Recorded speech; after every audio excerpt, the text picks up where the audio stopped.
자, 그러면 이제 오늘 문법 수업, 그쵸? 자, 지난 시간에 우리가 품사까지 공부를 했어요. 이제 그 품사를 이용한 이제 단어 형성 방법에 대해서 오늘 수업을 할 예정입니다. 알겠습니까? 자, 그래서 오늘 그 중에 이제 보면은 형태소의 개념부터 한번 잡고 들어가 보도록 합시다. 자, 형태소라고 하는 것은 바로 뭐다?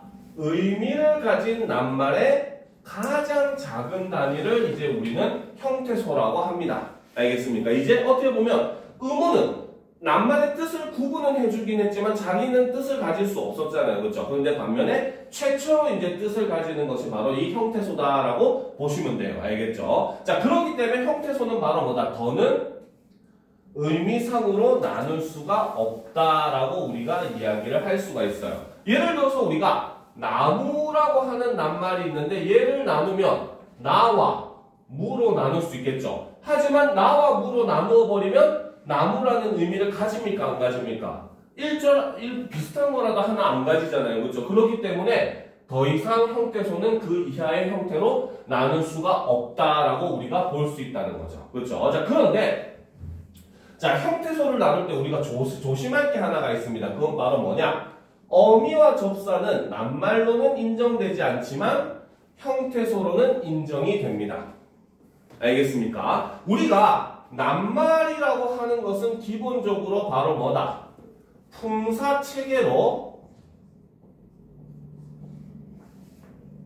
분류가 가능한 것을 우리는 낱말이라고 해요. 알겠습니까? 그런데 반면에 형태소는 그렇죠?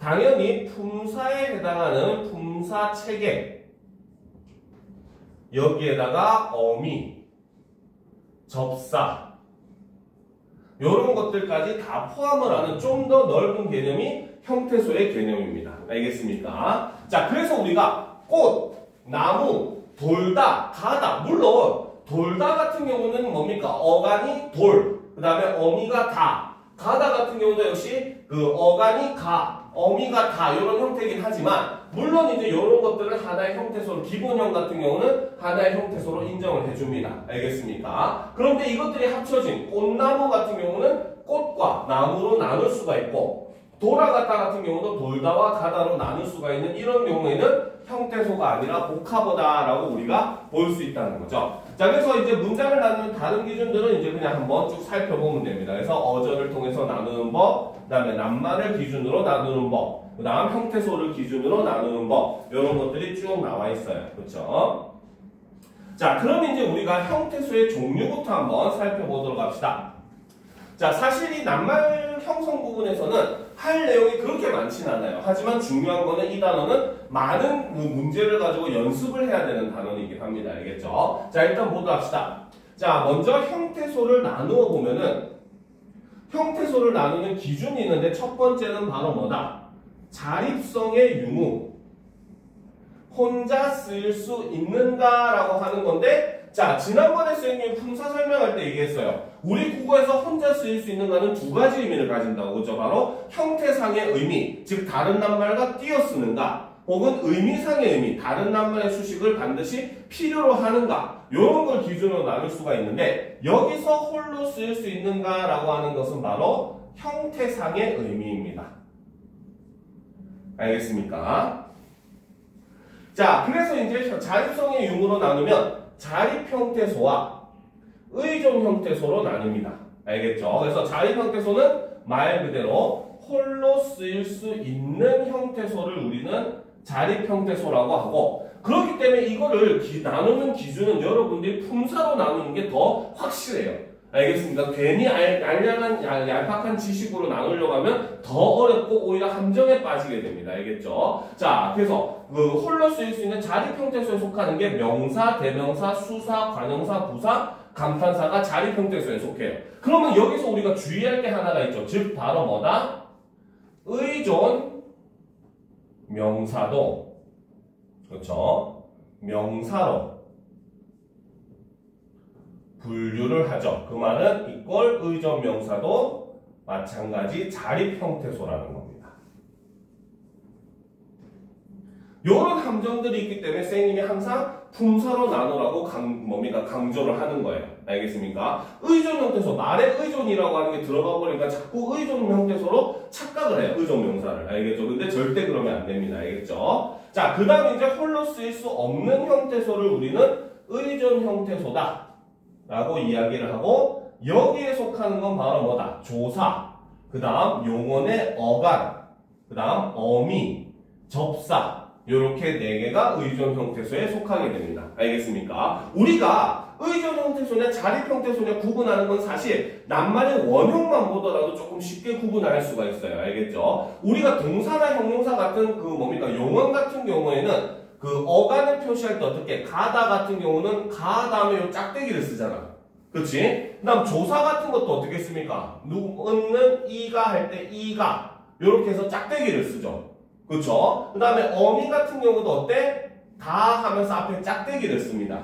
알겠죠? 그 다음 접사 같은 경우도 man이라고 해서 이렇게 짝대기를 써요. 알겠죠? 요 짝대기를 쓴다는 거는 이 자리에 어떤 말이든 반드시 와가지고 이 낱말이 붙어야만 쓰일 수가 있다라고 설명을 하는 것이고, 그렇기 때문에 요 짝대기가 있는 요런 형태의 낱말들은 전부 다 뭐다? 혼자 쓰일 수 없는 의존 형태소다라고 생각을 하시면 되는 겁니다. 무슨 말인지 알겠죠? 그렇기 때문에 여러분들 시험에서 특히나 아마 여러분들이 내년에 고등학교 올라가게 되면 서술형 문제가 나올 가능성이 굉장히 높아요. 솔직히 작년까지는 한백고 마찬가지고, 그 다음에 참이고 마찬가지고, 일부 학교 동탄중앙고라든지 일부 학교들만 제외하고는 나머지 학교들은 서술형이 없었어요. 알겠죠? 근데 아마 새로 이제 변하게 되는 그 교육 과정에서는 서술형 문제에 대한 강조를 굉장히 많이 하고 있는 상황이다 보니까 아마 여러분들 내신에서는 서술형 문제가 굉장히 많이 나올 수가 있습니다. 그런데 이럴 때 여러분들이 이런 표시들 굉장히 중요하게 생각을 해야 돼요. 요거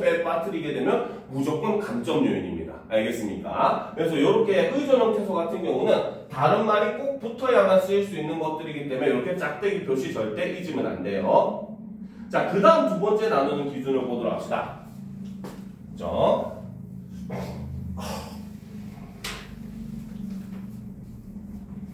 자, 두 번째 기준은 바로 실질적인 의미가 있는가 없는가. 실질적인 의미의 유무에 따라서 나누게 되면은 바로 실질 형태소와 형식 형태소로 나눌 수가 있습니다. 그렇죠? 실질 형태소는 바로 뭐다? 실질적인 의미를 가지는 형태소를 우리는 실질 형태소라고 하고, 여기에 속하는 건 그렇기 때문에 명사, 대명사, 수사, 관형사, 부사, 감탄사, 여기까지는 자립 형태소랑 똑같죠. 그렇죠? 근데 하나가 더 추가돼요. 여기에는 바로 용언의 어간도 실질적인 의미가 있다라고 우리가 얘기하기 때문에 용언의 어간도 실질 형태소로 분류를 하는 겁니다. 알겠습니까? 자, 그리고 역시 이 부분도 조심할 게 바로 뭐다? 의존 명사도 실질 형태소로 분류한다는 것은 여러분들이 반드시 유념을 해야 되는 부분입니다. 알겠습니까?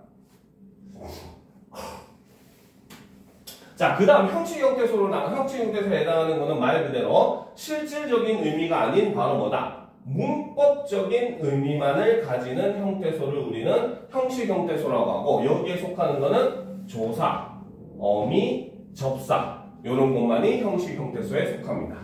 알겠습니까? 그래서 이런 것만 구분을 잘해도 여러분들이 형태소 파악하는 거 그렇게 어렵지는 않아요. 다만 여러분들이 이제 이 부분에서 최근에 이제 고등학교 되면 굉장히 좀 조심할 내용들이 있습니다. 알겠습니까? 자, 그게 바로 어미와 접사의 구분이라는 거예요. 알겠죠? 자, 이 부분을 우리가 조금 살펴보도록 합시다.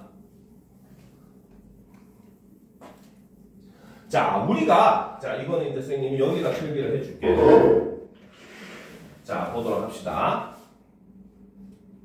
자, 형식 형태소에 속하는 것 중에 여러분들이 구분하기가 굉장히 힘들어하는 게 어미와 접사가 있습니다. 알겠죠? 자, 일단 어미를 먼저 우리가 살펴보게 되면은 어미라고 하는 건 용언의 어간에 부터 문법적인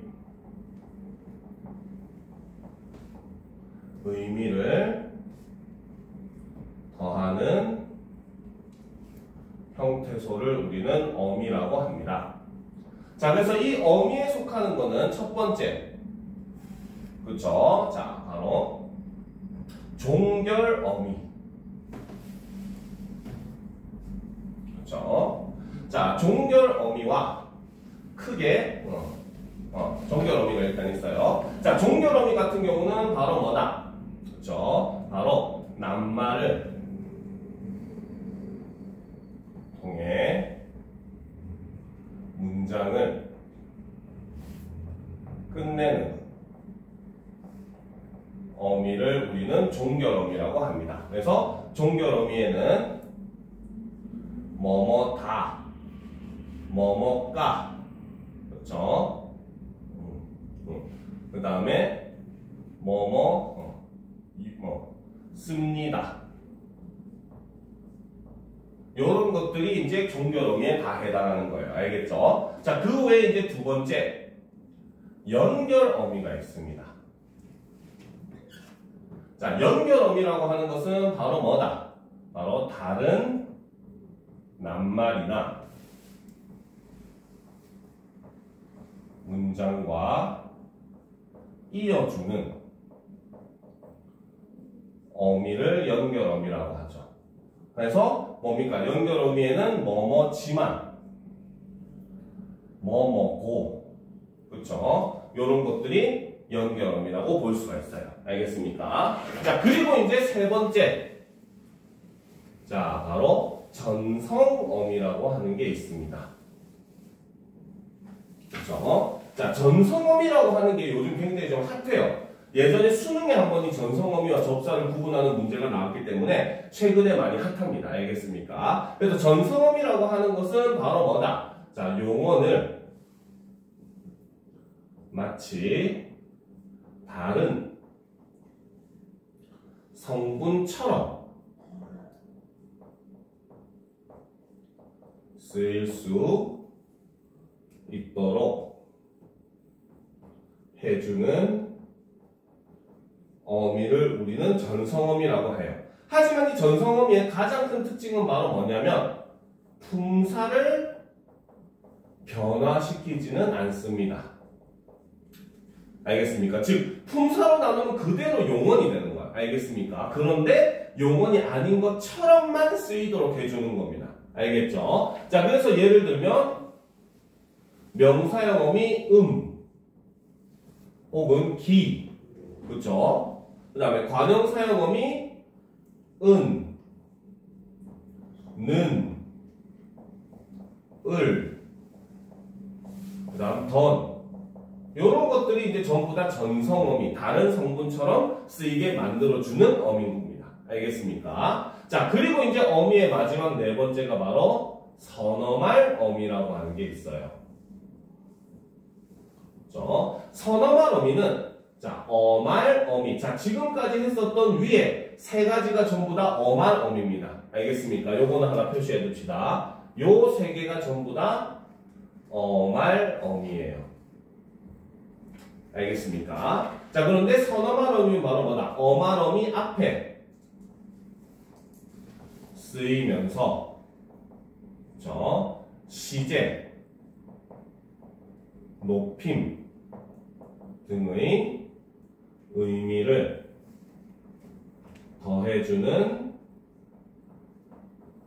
어미를 선어말 어미라고 합니다. 그래서 선어말 어미에 해당하는 것은 과거를 나타내는 at, 선어말 어미의 특징이 이거예요. 앞뒤로 짝대기가 있습니다. 왜? 앞에는 용언의 어간이 와야 되고 뒤에는 뭡니까? 어말 어미가 와야 되기 때문에. 알겠죠? 그래서 at, 같은 경우들, 그 다음에 get 요런 것들, 그렇죠? 그 다음에 주체 높임에 쓰이는 의시 요런 것들, 알겠습니까? 요런 것들이 전부 다 선어말 어미에 해당한다라고 보시면 돼요. 알겠습니까? 됐죠? 됐어요. 자, 그래서 우리가 이 그 선어말 어미 어말 어미 중에 전성어미와 접사를 우리가 구분을 좀 해야 되는데, 하지만 일단 지금은 여기까지가 설명을 할 거예요. 알겠죠? 왜? 조금 있다가 보면 이제 접사에 대한 개념이 나올 테고, 이 부분은 접사를 공부를 한 다음에 여러분들이 보는 게 훨씬 더 나을 거기 때문에, 어미는 이제 이런 게 있다 정도만 좀 알아두고 넘어가시면 됩니다. 알겠습니까? 그래서 밑에 어미를 구분하는 방법을 선생님이 쭉 설명을 해놨어요. 그래서 이걸 한번 읽어보면 좀 많이 도움이 될 겁니다. 자, 그럼 이제 우리가 낱말 형성법을 한번 살펴보도록 합시다. 다음 페이지. 자, 다 적었습니까? 다 적었죠? 그죠? 자, 보도록 합시다. 자, 먼저 낱말이라고 하는 것은 그럼 뭐냐? 그죠? 자, 낱말이라고 하는 건 분리하여 자립적으로 쓰일 수 있는 말이나 이에 준하는 말이라고 되어 있죠. 이에 준하는 말이라고 하는 거는 사실 조사 때문에 그렇습니다. 알겠죠? 조사는 우리가 품사로 구분을 했기 때문에 기본적으로 낱말로 인정을 하는 겁니다. 예외적으로 특히나. 알겠죠? 그래서 조사는 바로 뭐다? 자립해서 쓸 수 없지만 예외적으로 낱말로 인정을 하는 거예요. 알겠죠? 그리고 접사와 어미들은 품사로 분류가 되지 않기 때문에 낱말로 인정을 하지 않습니다. 알겠습니까? 자, 그럼 이제 이해더하기 부분을 한번 살펴보도록 합시다. 자, 실제로 이것도 역시 모의고사에 나왔던 문제예요. 최근에 학생들이 많이 헷갈려하는 것 중에 바로 어근과 간의 개념을 많이 헷갈려합니다. 근데 실제로 그럴 수밖에 없는 게 학교에서는 그때도 한번 품사할 때도 설명을 했었죠. 학교에서는 간 같은 경우는 품사를 설명할 때 나오는 부분이거든요. 그러다 보니까 선생님이 우리가 먹다 같은 경우는 먹다, 먹고, 먹지만, 먹어도, 먹을 여기서 안 변하는 게 먹이지? 그럼 먹이 어간이야. 이렇게 가르쳐야 알겠죠. 그럼 어근 같은 경우는 낱말의 실질적인 뜻을 가지고 있는 부분인데 특히나 이제 어근 개념이 좀 중요한 부분이 용언이거든요. 이것도 알겠죠. 그러니까 선생님이 설명할 때도 어근은 이제 형성법을 설명할 때 나오게 되고 그때 설명할 때 어떻게 하냐면 자 우리가 먹다를 기준으로 보면 먹다, 먹고, 먹지만, 먹어도, 먹을 이렇게 변해도 먹는 데 의미는 변화가 있다 없다? 없다. 그러면 먹는다라고 하는 의미는 어간인 먹에 있겠어? 변화는 어미에 있겠어? 당연히 어간의 먹에 있겠죠. 그렇죠? 그러니까 먹이 어근이야. 이렇게 가르치는 겁니다. 알겠습니까? 근데 사실 이 설명이 틀린 건 아니지만 또 정확한 의미도 아니기는 해요. 알겠습니까? 자, 그래서 이 부분을 우리가 한번 잡고 넘어갈 필요가 있어요. 자, 먼저 어근을 보면은 낱말에서 실질적인 뜻을 지니는 근본이 되는 부분이다라고 보시면 됩니다. 알겠습니까? 그렇기 때문에 이거는 사실 용언뿐 아니라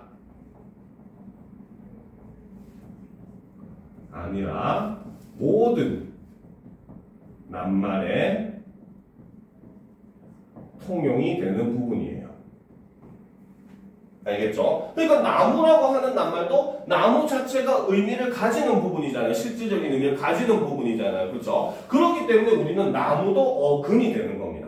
무슨 말인지 알겠습니까? 자, 그렇기 때문에 이 모든 낱말에 통용이 되는 것이고 그렇기 때문에 이거는 이꼴 어근은 사실 실질 형태소를 나타낸다. 이렇게 우리가 인식을 하면 훨씬 더 이해하기가 쉬워요. 알겠습니까? 그런데 반면에 어근은 바로 뭐다? 가변어가 활용을 할 때 변하지 않는 부분이다 라고 되어 있죠. 즉 여기서는 바로 뭐다? 용언 또는 서술격 조사에만 통용이 되는 그러한 개념이다. 1차적으로 바로 이런 차이가 있습니다.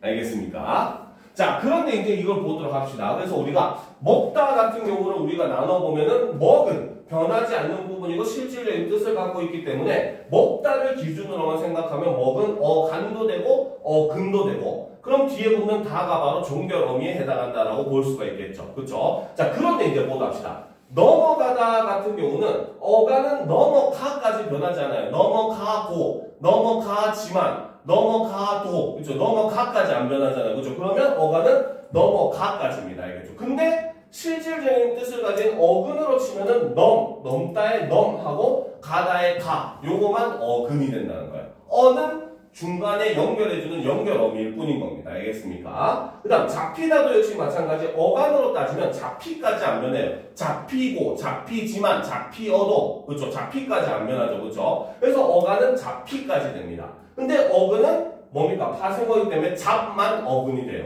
알겠습니까? 그래서 간 같은 경우는 낱말이 합성이나 파생을 하면은 합성이나 파생을 한 부분까지가 다 어간에 속하게 돼요. 근데 반면에 어근은 실질 형태소만을 보기 때문에 이렇게 낱말이 합성이나 파생이 일어나면 어근과 어간의 개념이 확 달라지게 됩니다. 알겠죠? 그래서 이런 것들은 우리가 주의를 해줄 필요가 있다는 거죠. 알겠습니까? 자, 그러면 이제 우리가 다음 페이지로 넘어가도록, 밑에 이거 잠깐만 보고 넘어갑시다. 자, 그래서 우리가 낱말을 나누면 크게 낱말은 단일어와 복합어로 나누게 되고, 복합어는 다시 합성어와 파생어로 나누게 된다. 이거는 그냥 기본 개념이니까 알아두고 다음 페이지로 넘어갑시다. 자, 먼저 단일어. 그렇죠? 단일어 하면, 단일 하니까 무슨 뜻이겠어요? 그치, 하나만 있는 거잖아. 그치? 그러니까 바로 뭐다? 하나의 형태소로만 이루어진 낱말을 우리는 단일어라고 이야기합니다. 그런데 다만 뭐다? 용언의 경우는 어근 하나에 어미가 붙는 기본 형태 같은 경우는 단일어로 인정을 합니다. 알겠습니까? 알겠죠? 그래서 요거 같은 경우 좀 나누는 기술이 조금 애매하기는 해요. 왜? 그 파생어 같은 경우도 나중에 배우면 알겠지만 어쨌든 파생어도 어근은 한 개만 붙거든요. 알겠습니다. 그래서 나누는 기준이 조금 애매하긴 합니다. 근데 우리가 솔직히 조금만 공부를 해보면 직관적으로 알 수가 있어요. 실제 형태소가 하나만 있고 접사가 없는 경우에 우리는 이걸 다 단일어라고 얘기를 해줍니다. 알겠습니까? 그래서 이런 것들 우리는 단일어라고 한다 하고 간단하게 보시면 되고, 자, 중요한 건 이제 여기 복합어 부분이죠. 그렇죠? 자, 보도록 합시다. 자, 복합어라고 하는 것은 자, 말 그대로 복합. 자, 얘는 둘 이상의 형태소로 이루어진 낱말을 우리는 복합어라고 합니다. 근데 아까도 얘기했지만 이것도 약간 애매한 개념이긴 해요. 알겠죠? 자, 근데 이 복합어는 다시 합성어와 파생어로 나눌 수가 있죠. 자, 이 부분이 이제부터 중요하겠죠. 자, 합성어부터 한번 살펴보도록 합시다. 자, 합성어는 둘 이상의 실제 형태소가, 그렇죠? 합쳐져서 이루어진 낱말을 우리는 합성어라고 합니다. 그렇죠? 자, 그렇기 때문에 합성어 같은 경우는 기본 형태가 어근 더하기 어근의 형식을 취합니다. 알겠습니까? 자, 그러면 이제 합성어도 우리가 종류가 있어요. 그렇죠? 자, 그런데 요 종류 같은 경우는 요즘은 조금 덜 중요해지긴 했어요. 왜? 교과 과정에서, 고등학교 과정에서는 요걸 잘 안 가르쳐 주긴 합니다. 그런데 중학교 과정에서는 이걸 무조건 가르치고, 그렇기 때문에 간혹 가다가 모의고사에서는 또 이걸 이용한 문제들이 등장을 해요. 알겠습니까? 그래서 그런 걸 한번 살펴보도록 합시다. 자, 먼저 대등 합성어가 있어요. 대등이라고 하는 게 무슨 뜻입니까? 대등. 서로 힘이 똑같다는 거야. 알겠습니까? 누가 우위인지 아래인지 알 수가 없다는 거죠. 그래서 이 대등합성어라고 하는 건 합성에 참여한 두 어근의, 그렇죠? 의미관계가 대등하다는 거야. 그러니까 두 어근 사이의 우선순위를 구분할 수가 없는 합성어를 우리는 대등합성어라고 합니다. 알겠죠? 자, 그런데 이제 고등학교는 요 이유가 중요해요. 그래서 대등합성의 경우는 바로 뭐다? 합성에 참여한 어근이 명사 더하기 명사나 용언 더하기 용언으로 품사가 같아야 됩니다. 그래야지 대등한 힘을 가지니까. 무슨 말인지 알겠죠? 그리고 해석했을 때 명사 더하기 명사인 경우는 무엇과 무엇. 그쵸? 그죠? 뭡니까? 내가 그의 팔다리를 다 잘랐다 하면 여기서는 팔과 다리가 되잖아. 그치? 그러니까 이거는 바로 뭡니까? 무엇과 무엇의 의미로 해석이 돼야 돼요. 그 다음, 용언 플러스 용언 같은 경우는 뭐뭐고 뭐. 이런 형태로 해석이 됩니다. 그래서 오가다 같은 경우는 사람들이 오고 가는 행동이 동시에 일어난다는 거죠. 알겠습니까? 그래서 이런 의미로 해석이 됐을 때 우리는 대등합성어라고 얘기하고, 가장 중요한 건 바로 뭐다? 두 어근의 위치를 바꾸어도 의미 변화가 없어야 된다는 거죠. 알겠습니까? 그러니까 우리가 뭐 예를 들어서 뭡니까? 팔다리 했는데 그걸 거꾸로 다리와 팔 해도 의미가 변화가 없잖아요. 그렇죠? 이런 걸 우리는 대등합성어라고 하죠. 그래서 손발 같은 경우는 손과 발, 그러니까 발과 손 해도 의미 변화가 없고, 앞뒤도 역시 마찬가지 앞과 뒤, 그러니까 뒤와 앞 해도 의미 변화가 없다는 거죠. 그렇죠? 그 다음 오가다 같은 경우도 오고 가다, 가고 오다, 이거는 지금 오는 행위와 가는 행위가 동시에 일어날 때 길거리에 많은 사람들이 오간다 이렇게 얘기를 하거든요. 그러니까 이거는 동시에 일어나고 있는 상황이기 때문에 바꿔도 상관이 없다는 겁니다. 알겠습니까? 자, 그런데 이제 두 번째 종속 합성어를 보게 되면은, 그렇죠?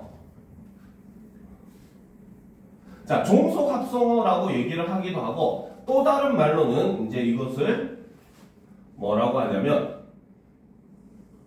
다른 말로는 수식합성어라고 얘기하기도 합니다.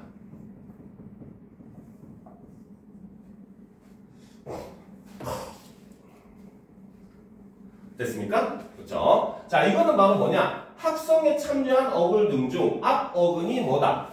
앞 어근이 이어지는 어근을 의미상 수식을 하거나 혹은 두 어근 사이에 우선순위가 존재하는 합성어의 경우는 우리가 이것을 종속합성어라고 얘기해요. 그래서 우리가 저번에 뭡니까? 된소리 대기 할 때도 보면 그죠? 그래서 원래는 의미상 사이시옷이 있어야 하는 의미상 휴지가 성립하는 어려운 말로 설명을 했는데 그것을 간단하게 수식합성어. 그래서 앞에 종속합성어라고 해서 앞 어근이 뒤 어근을 의미상 수식한다. 이렇게 설명했잖아요. 그렇죠? 바로 그 합성어가 요겁니다. 알겠습니까? 자, 그렇기 때문에 종속합성어의 경우는 바로 뭐다? 합성에 참여한 어근들의 품사가 달라도 상관이 없어요. 왜? 앞에 게 그냥 뒤에 걸 꾸며주기만 하면 되니까. 알겠습니까? 그 다음 해석했을 때 뭐뭐 하는 뭐 혹은 뭐뭐아서 뭐뭐서 혹은 뭐뭐한 뭐 이런 등의 형식이거나 혹은 주어와 서술어, 목적어와 서술어 등 문장 형식으로 해석이 되기도 합니다. 알겠습니까?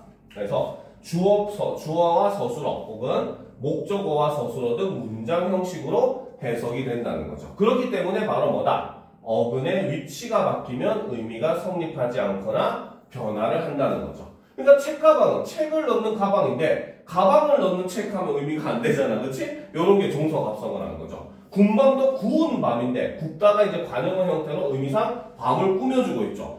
그쵸? 그러니까 구운 밤. 그쵸? 이렇게 되고 풀 죽다는 풀이 죽다. 이런 문장 형태가 되는 건가요? 달려가다는 달려서 가다. 그러니까 가서 달리다. 이런 의미가 안 된다는 거죠. 그쵸? 그래서 의미 성립이 하지 않는 이런 종속합성어다라고 보시면 됩니다. 알겠습니까? 그럼 모퉁이를 돌아가다. 이런 것도 종속합성어예요. 알겠죠? 오케이? 그치? 자, 그런데 융합합성어라고 하는 게 있습니다. 그쵸? 자, 융합이라고 하는 게 우리가 과학에서 시간에 보면 핵융합 이런 말들 많이 쓰잖아요. 그렇죠? 핵융합이 각각맞는 이유가 바로 뭐냐면 현대의 연금술이라고 하는 거야. 알겠지? 왜? 전혀 다른 물질을 서로 합성해가지고 완전히 새로운 물질로 만드는 걸 융합이라고 하고 핵융합이라고 하거든요. 단어도 역시 마찬가지. 융합합성어라고 하는 것은 바로 뭐다?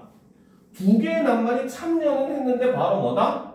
본래의 뜻을 잃어버리고 마치 한 단어처럼 완전히 다른 의미를 가지는 합성어를 우리는 융합합성어라고 얘기합니다. 알겠죠? 그러니까 BTS가 노래했죠. 피땀 농구할 때. 피땀 같은 경우는 뭐다? 피와 땀이 합쳐졌는데 실제로는 우리는 가진 노력을 의미하죠. 피땀 흘려 이랬다면은 매우 노력했다. 이런 의미를 생각하지 진짜 피와 땀을 흘렸다고 생각하지 않잖아요. 그렇죠? 그 다음에 밤낮은 밤과 낮만 있는 게 아니야. 이거는 그냥 하루 종일, 즉 새벽도 포함되고 저녁도 포함되고 다 포함이 되는 개념이라는 거죠.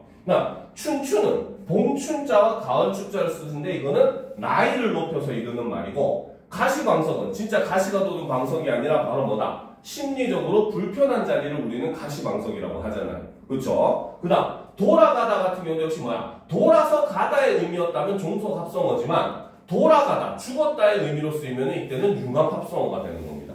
무슨 말인지 알겠습니까? 그래서 돌아가다가 죽다의 의미로 쓰이는 거. 그 다음 큰 집도 마찬가지. 진짜 크기가 큰 집을 큰 집이라고 하지 않잖아요. 바로 뭐야? 큰아버지가 사시는 집을 큰 집이라고 하잖아. 그렇지? 이런 것들은 바로 완전히 의미가 변한 융합합성이다 라고 보시면 됩니다. 알겠습니까? 그런데 사실 요건 이제 그렇게 좀 넘어가면 되는 부분이고 이제 고등학생이니까 이 부분을 잘 봐야 돼요. 알겠습니까?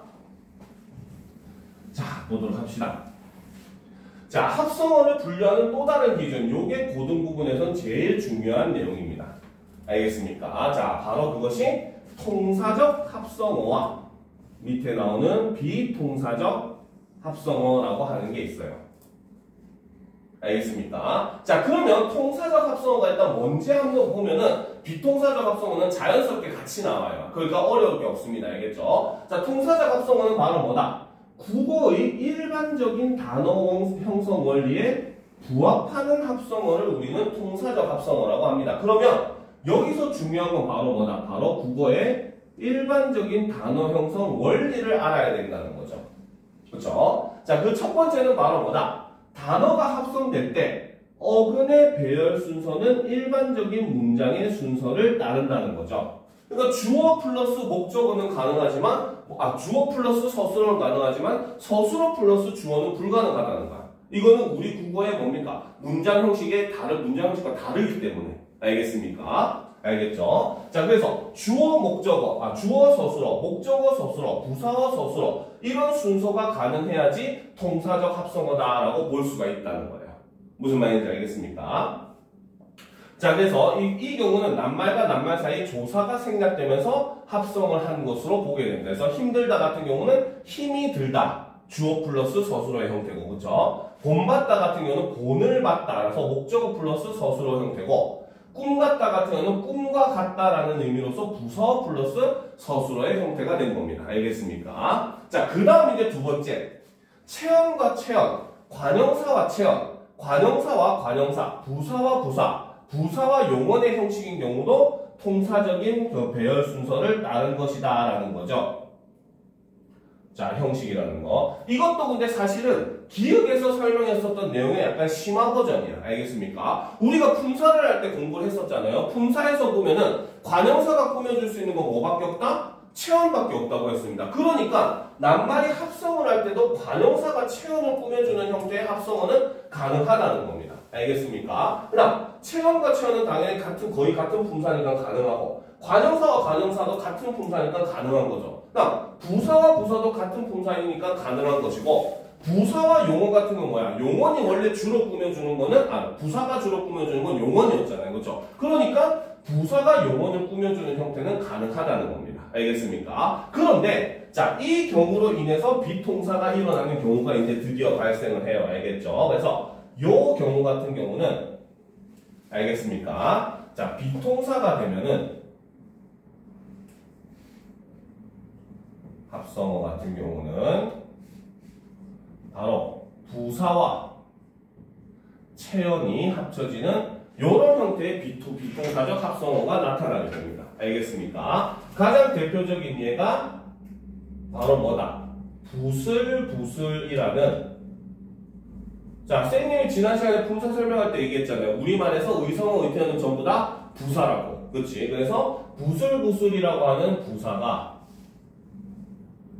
비라고 하는 명사랑 합쳐지게 돼서 부슬비가 되는 형태. 이런 경우가 비동사적 합성어가 되는 겁니다. 그 다음 산들산들 역시 이제 산들산들 부는 바람이니까 역시 부사죠. 여기에 바람이라고 하는 명사가 역시 합쳐졌을 때 이걸 합쳐서 우리는 산들바람 이렇게 얘기하는 것도 전부 다 비동사적 합성어다라고 보시면 되는 겁니다. 알겠습니까? 알겠죠? 자, 그런데 이제 시험에 제일 잘 나오는 건 바로 이 C, D급 부분입니다. 알겠습니까? 자, 이 부분 진짜 조심해야 돼요. 자, 세 번째 이제 그 일반적인 형성 원리는 바로 뭐냐?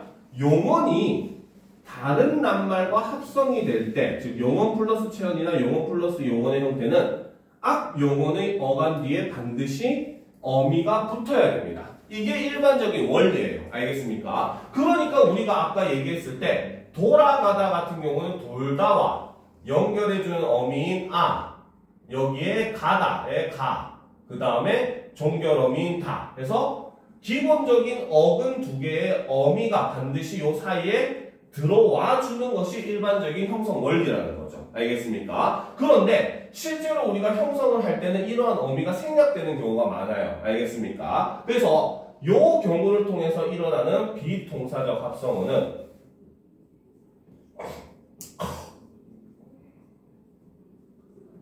바로 연결 어미를 생략하는 그런 경우가 많다는 거죠. 그래서 우리가 아까 앞에서 설명했던 대표적인 예 오가다 같은 경우는 오다와 가다가 합쳐졌는데 이게 오가다가 된 거죠. 원래 통사적으로 하면 어떻게 해야 된다? 오고 가다가 돼야 되잖아. 그치? 근데 통사적이 아니라 비통사적으로 그냥 오가다 이렇게 된 겁니다. 알겠죠? 그 다음 검다와 북다가 합쳐져도 역시 어떻게? 검불다. 이 이렇게 되잖아요. 그렇죠? 이것도 역시 원래는 검고 붙다 해야지 동사적인 형태가 되는 겁니다. 무슨 말인지 알겠죠? 그 다음 여러분들이 좋아하는 거죠. 바로 덮밥. 덮다와 밥이 합쳐졌는데 원래는 덮은 밥 이렇게 돼야 되는데 그것이 그냥 덮밥. 이렇게 되는 것도 비동사적이 되는 거죠. 그렇죠? 그 다음 우리가 꺾다라고 하는 뭡니까? 어간에 그 다음 쇠라고 하는 말이 붙었는데 이거를 꺾은 쇠가 아닌 꺽쇠라고 하는 것도 역시 마찬가지 비동사적 합성이 되는 겁니다. 알겠습니까? 그래서 용언 같은 경우는 다른 말과 합성을 할 때 앞에 오게 되면 무조건 중간에 연결어미가 들어가야 되는데 그 연결어미가 생략되는 경우도 우리는 비동사적 합성으로 본다는 거죠. 알겠습니까? 그래서 이걸 통해서 여러분들이 동사적과 비동사적을 지금 같이 설명을 한 겁니다. 알겠죠? 실제 내용도 어떻게 보면 통사를 제대로 알아야 비동사를 구분할 수가 있는 거예요. 무슨 말인지 알겠습니까? 그래서 이 비동사라고 하는 것은 이렇게 국어의 일반적인 단어 형성 원리를 어기는 것이고 그 경우는 가장 대표적으로 아까 얘기했었던 부사가 체온을 꾸며주는 형태 혹은 용언이 다른 말과 합성이 될 때 중간에 연결어미가 생략되는 형태 이런 형태들이 가장 많이 있습니다. 그리고 실제로 시험에도 이 디귿 부분이 특히나 많이 나와요. 알겠습니까? 그래서 이런 건 주의를 해서 보도록 합시다. 자, 요거 합성을 통해서 만들어진 낱말의 품사는 그렇게 중요하진 않지만 간혹가다 문제가 나오기 때문에 여러분들이 한 번쯤은 읽어봐둘 필요가 있습니다. 알겠습니까? 자, 그럼 이제 우리가 파생어로 넘어가도록 합시다. 알겠습니까? 자, 파생어를 보게 되면 그렇죠? 자, 파생어라고 하는 것은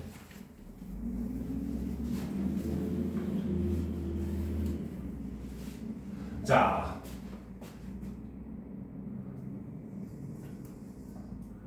파생어라고 하는 것은 바로 뭐다?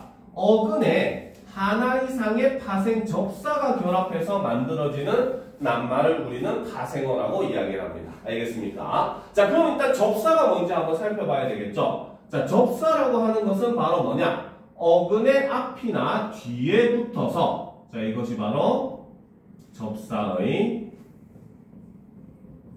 위치가 되겠죠. 자, 그 다음 두 번째, 어근에 특별한 의미를 더해주거나, 그렇죠? 이게 바로 접사의 역할 첫 번째, 특별한 의미를 더해주는 접사가 있고 또는 어근에 품사 또는 성질을 바꾸어주는 역할을 하는 게 바로 접사의 역할 두 번째가 되는 겁니다.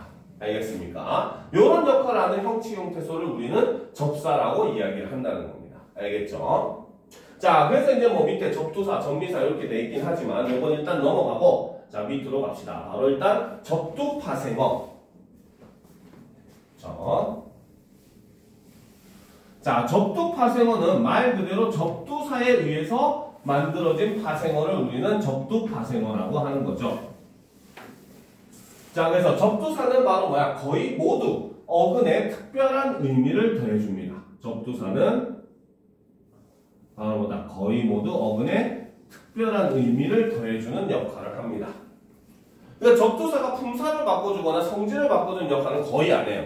알겠어요? 근데 딱 하나 예외적으로 있기는 합니다. 근데 그건 예외인 거고 거의 접두사는 99.9% 바로 뭐다? 특별한 의미를 더해주는 겁니다. 대표적으로 보면 덧, 이거는 거듭된, 겹쳐 신거나 있는 해서 덧신, 덧니, 그쵸? 그 다음에 덧저고리 이런 거 하잖아. 그치? 요런 게 덧, 그 다음에 해나 햇 같은 경우는 그 해에 난, 혹은 수확한 지 얼마 되지 않은, 그래서 햇사과, 햇곡식, 그 다음에 햇살, 그쵸? 이런 것들. 그 다음 풋 같은 경우는 처음 나온, 덜 익은 이런 뜻이죠. 그래서 풋사과, 풋사랑 이렇게 하잖아. 그쵸? 그다음 군이라고 하는 거는 여러분이 아까 군밤할 때 그 군하고 헷갈리면 안 돼요. 알겠죠? 군밤은 굽다라고 하는 의미를 가진 실질형 대소가 붙은 거기 때문에 합성어입니다. 알겠죠? 근데 여기서 군은 뭐냐? 쓸데없는 가외로 더한, 덧붙은 이런 뜻이에요. 쓸데없는 짓이다 할 때 우리는 군이라고 말을 붙여요. 일단 대표적으로 여러분들이 과자 같은 거 막 먹는 거를 부모님들이 군것질이라고 하잖아요. 그렇죠? 왜? 쓸데없는 뭡니까? 행동, 하는 일이라고 해서 군것질이라고 하죠. 그다음 말 속에 얘기를 하다가 보면은 이제 뭐 특히 뭐 전라도 사람들 보면 얘기할 때 그런 말 하잖아. 아따 뭐 거시기 허요 하면서 뭐 중간에 거시기 막 이런 말 붙잖아. 그렇지? 이렇게 쓸데없는 말을 우리는 군소리라고 얘기를 하거든요. 알겠습니까? 그래서 군이라고 하는 건 쓸모없다라는 의미로 쓸 때 군이 접사가 돼요. 그럼 개도 역시 마찬가지고 이게 먹는 개가 아닙니다. 알겠죠? 이거는 야생의 질이 떨어지는 이런 것들에서 개살구 하면은 바로 뭐다? 살구처럼 생겼지만 먹지 못하는 살구를 개살구라고 하죠. 그렇죠? 그 다음에 개털방석 하면 진짜 개의 털로 만든 방석이 아니라 바로 뭐야? 굉장히 질이 떨어지는 털로 만든 방석을 개털방석이다. 이렇게 얘기를 합니다. 알겠습니까? 자, 그 다음 이제 보면은 그렇죠?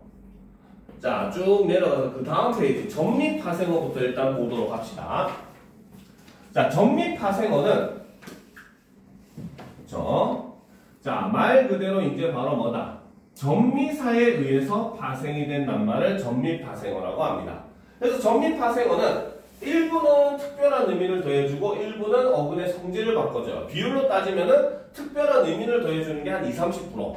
그 다음에 낱말의 성질을 바꿔주는 걸 이제 한 60, 70% 정도로 봅니다. 7, 80% 정도 보여요. 알겠죠? 자, 그래서 특별한 의미를 더해주는 것들은 장이, 쟁이. 장이는 직업으로 하는 거, 쟁이는 취미로 하는 겁니다. 알겠습니까? 그래서 우리가 대장장이라고 하지 대장쟁이라고 안 하죠. 그렇죠? 멋쟁이라고 하지 멋장이라고 안 합니다. 그렇죠? 왜? 멋을 부리는 건 직업이 아니니까. 그렇지? 자, 그 다음 꾼 같은 경우도 역시 전문적으로 하는 사람이고 내기라고 하는 것은 그 지에서 태어나고 자라서 이제 지역적 특성을 가진 사람들을 이루는데 자, 실제로 굉장히 독특한 낱말이 하나가 있어요. 우리 낱말 중에 보면 풋내기라고 하는 말이 있습니다. 그렇죠? 풋내기라는 말 들어보고 쓰잖아. 그렇지? 근데 여기서 풋은 뭐야? 앞에 나왔던 접두사예요. 알겠습니까? 내기는 전미사입니다. 그래서 풋내기는 접사와 접사가 합쳐서 만들어진 낱말이에요. 알겠습니까? 굉장히 독특한 낱말이죠. 그 다음 배기는 그 나이를 먹은 아이를 나타내고 보는 쌓여서 모인 것들. 그 다음에 질은 어떤 도구를 하는 일. 그 다음에 치는 강세, 강조의 의미를 나타낸다라고 보시면 됩니다. 그래서 얘네들은 특별한 의미를 더해주는 건데 자, 더 중요한 건 사실 그 다음이에요. 알겠죠? 바로 어근의 성질을 바꿔주는 전미사는 요거는 굉장히 중요하게 봐둬야 됩니다. 알겠습니까? 그래서 여기서 어근의 성질을 바꿔준다 라고 하는 거는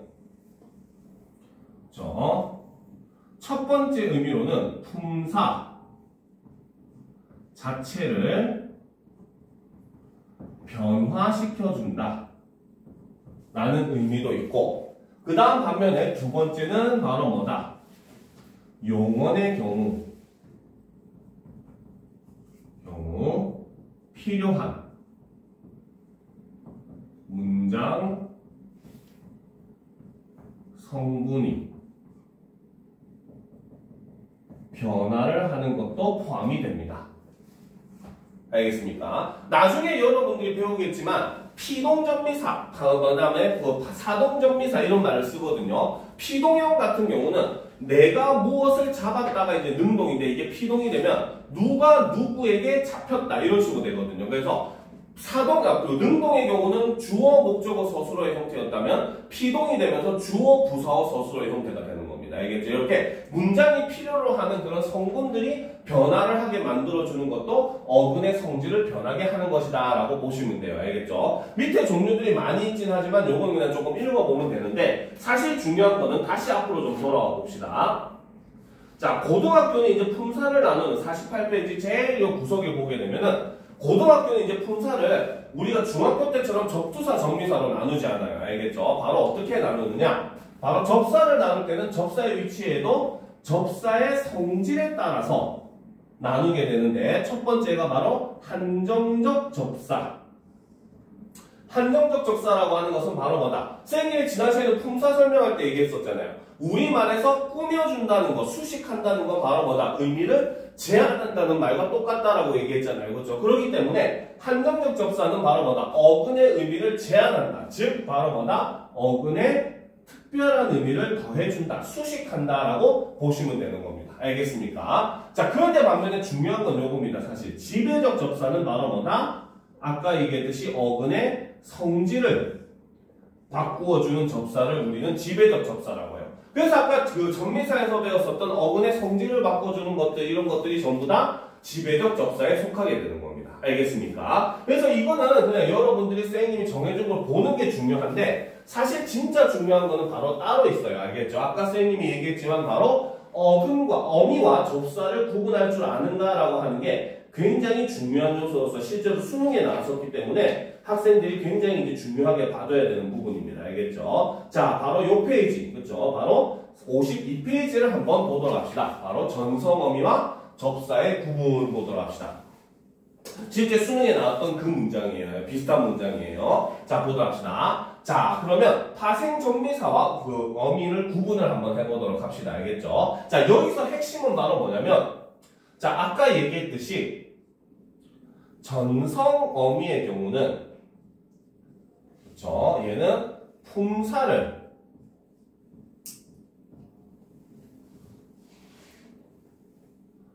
바꾸어 주지 않습니다. 알겠습니까? 자, 그렇기 때문에 이게 핵심이에요. 알겠죠? 그렇기 때문에 용언의 경우 서술성을 그대로 가지고 있다라고 볼 수가 있다는 거예요. 서술어로 사용을 할 수가 있는 게 바로 전성어미인 겁니다. 알겠습니까? 그런데 반면에 접사는, 특히나 우리가 여기서 다루는 접사는 바로 지배적 접사입니다. 알겠죠? 얘는 아예 낱말의 품사를 바꾸어 준다는 거죠. 그렇기 때문에 이 경우 용언의 경우 서술성을 잃어버립니다. 자, 이게 바로 이 구분의 가장 핵심이에요. 알겠습니까? 자, 그러면 이제 우리가 지금 예문을 통해서 한번 보도록 합시다. 알겠죠? 자, 준혁이는 어제 잠을 푹 잠으로써 그동안의 피로를 모두 풀었다라는 문장이 있습니다. 그렇죠? 자, 여기서 지금 우리가 눈여겨봐야 될 게 바로 요 앞에 있는 잠과 뒤에 있는 잠을 우리가 눈여겨봐야 돼요. 알겠습니까? 자, 잠은 뭡니까? 둘 다 어쨌든 형태는 바로 뭐다? 자다라고 하는 어근에 미음이 붙은 형태죠. 그렇죠? 그 다음 뒤에 있는 잠도 역시 마찬가지 자다라고 하는 어근에 미음이 붙은 형태입니다. 알겠습니까? 그런데 결론적으로 먼저 얘기를 해주면 이 둘 중에 하나는 접사고 하나는 전성어미입니다. 알겠습니까? 자, 그럼 이걸 어떻게 구분하면 되느냐? 자, 여러분들 이 문장을 두 개로 한번 나눠봅시다. 준혁이는 어제 잠을 푹 잠으로써 그동안의 피로를 모두 풀었다라고 하면 이걸 두 개로 나누면 어떻게 나눌 수가 있겠어? 어떻게 나눌 수가 있겠습니까? 두 개로 나누면 어떻게 나눌 수가 있겠어요? 대답을 해야 돼요. 알겠죠? 어떻게 나눌 수가 있겠습니까? 그냥 쉽게 반으로 뚝 나눠봅시다. 어떻게 나눠집니까?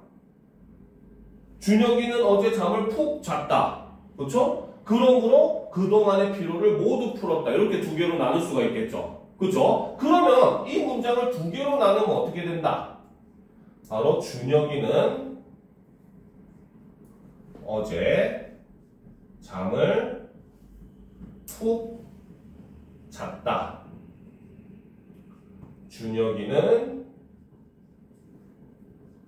그동안의 피로를 모두 풀었다. 이런 형태의 이제 두 개의 문장으로 나눌 수가 있는 겁니다. 알겠습니까? 그런데 요 두 개의 문장을 한번 가만히 살펴보니까 앞에 있는 잠, 요 첫 번째 문장을 보게 되면은, 그쵸? 앞에 있는 잠은 변화가 있습니까? 없습니까? 뒤에 문장에서. 그쵸? 자물은 그대로 자물로 똑같이 쓰여졌잖아요. 그쵸? 얘는 지금 아무런 변화가 없어요. 자, 그런데 뒤에 있는 잠은 어때? 푹 잠으로써 라고 얘기했을 때 얘네가 두 개로 문장이 나누면 어떻게 됩니까? 잠을 푹 잤다라고 하는 서술어로 변해버렸잖아요. 알겠습니까? 그렇기 때문에 이 중에서 뒤에 있는 잠은 여전히 뭐다? 서술성을 유지하고 있다라고 볼 수가 있고, 왜? 다른 이걸 문장으로 나누게 되면 얘가 서술어로 쓰일 수 있는 거라는 거죠. 그렇죠? 그런데 반면에 앞에 있는 잠은 두 개의 문장으로 더 이상 나눌 수도 없고 이제 얘는 완전히 명사처럼 조사가 붙어가지고 쓰이고 있잖아요. 그렇죠? 그렇기 때문에 얘는 완전히 명사가 된 거라고 봐야 되는 겁니다. 무슨 말인지 알겠죠? 얘를 더 이상 두 개로 나눌 수가 없는 거야. 준혁이는 어제 잤다 이런 식으로 나눌 수가 없다는 거죠. 이 문장은. 알겠습니까? 그렇기 때문에 바로 여기 있는 이 앞에 나왔던 미음 같은 경우에는 바로 접사라고 볼 수 있고 얘는 서술성이 없다는 거죠. 자, 그런데 반면에 뒤에 나오는 미음은 바로 뭐다? 전성 어미로 볼 수가 있고 이 경우는 서술성이 역시 그대로 유지가 된다.